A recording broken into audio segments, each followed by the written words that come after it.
Morning. I just wanted to do a quick video to answer. I'm going to do a couple of quick videos this morning to answer some things that have come up over the past week. And I'm looking a bit like a tomato because I'm quite sunburned at the moment. I went out on a boat yesterday with family, and I've come back looking like a lobster.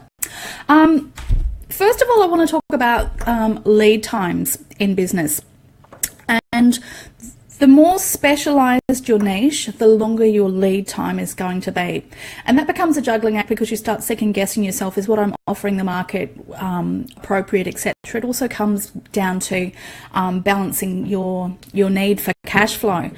What I want people to know here is that business is a long game, and it's about establishing your brand and remaining true to it, and realistic at the same time.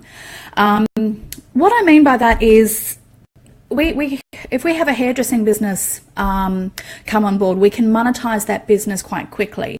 If we have a handyman business come on board, we can monetize that business quite quickly. If we have a massage business, relatively quickly as well.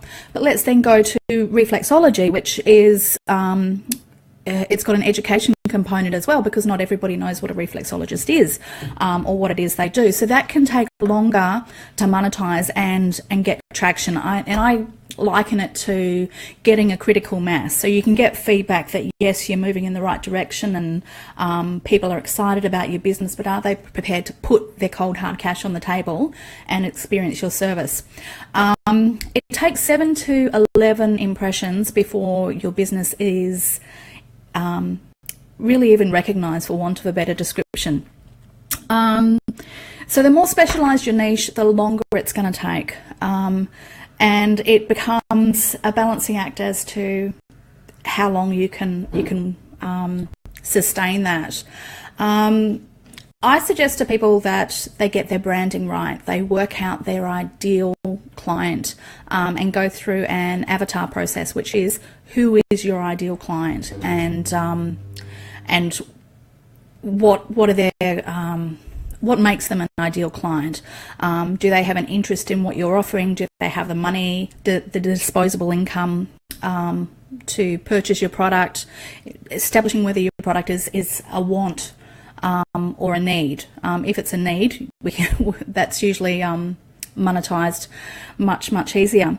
In niche history, in my 6 years of doing niche, the more specialised businesses, the longer it takes. So I had an architect go through, and we had that's a long lead time business, obviously.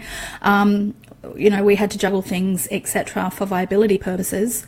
But at the end of his time on niche, he landed a contract, in the final month, which set him up for the next couple of years. So it was really illustrated in that it's about hanging in there and staying true. He knew exactly what sort of jobs he wanted to work on, and he networked, etc. So whilst he wasn't fee earning, his job was to generate those leads, and those leads would take some time to convert. But we got there, which was great. So yeah, it's a long game. I know it's tough in the early days where you're not getting a lot of cash in. I understand that people second guess themselves. I understand it's a balancing need of cash flow as well. Only each individual business can decide what their tolerance levels are in relation to that. So, long game. Please hang in there.